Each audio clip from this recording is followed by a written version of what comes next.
நம்பிக்கை வைத்தவங்க தான் அதிகமா துரோகம் பண்ணுவாங்க. ஏன்னா அவர்களுக்குத்தான் உன்னை பற்றிய எல்லாமே தெரியும்.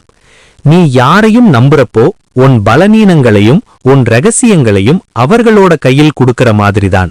அவர்கள் நல்லவராயிருந்தா அது பாதுகாப்பா இருக்கும். ஆனா தவறானவங்க இருந்தா அதே விஷயம் உன்னை உடைக்கும் ஆயுதமாகும். அதுதான் வாழ்க்கையில் அதிகம் காயப்படுத்துறது எதிரிகளின் வார்த்தைகள் இல்ல, நம்பிக்கை வைத்த நண்பன், காதலித்த மனிதர், நெருங்கிய உறவினர், இவங்க துரோகம்தான். ஏன்னா அவர்களால தான் உன்னுடைய மனசுக்கு பாதை தெரியும். ஆனா ஒரு உண்மை தெரிஞ்சுக்கோ, துரோகம் பண்ணுறவங்க தவறில்ல, நீ யார நம்புறன்னு தேர்வு பண்ணாததுதான் பெரிய தவறு. நம்பிக்கை வைப்பது தவறில்ல, ஆனா யாரிடம் வைக்கிறன்னு கவனிக்கணும். அதனால் இனிமேல் எல்லாரையும் நம்பாத, உன் வேல்யூ புரிஞ்சுக்கோ, உன்னை மதிக்காதவர்களை விட்டுடு. நினைவில் வை, உன்னை துரோகம் பண்ணினவன் உன் வாழ்க்கைக்கு லெசன் தான், லாஸ் இல்ல.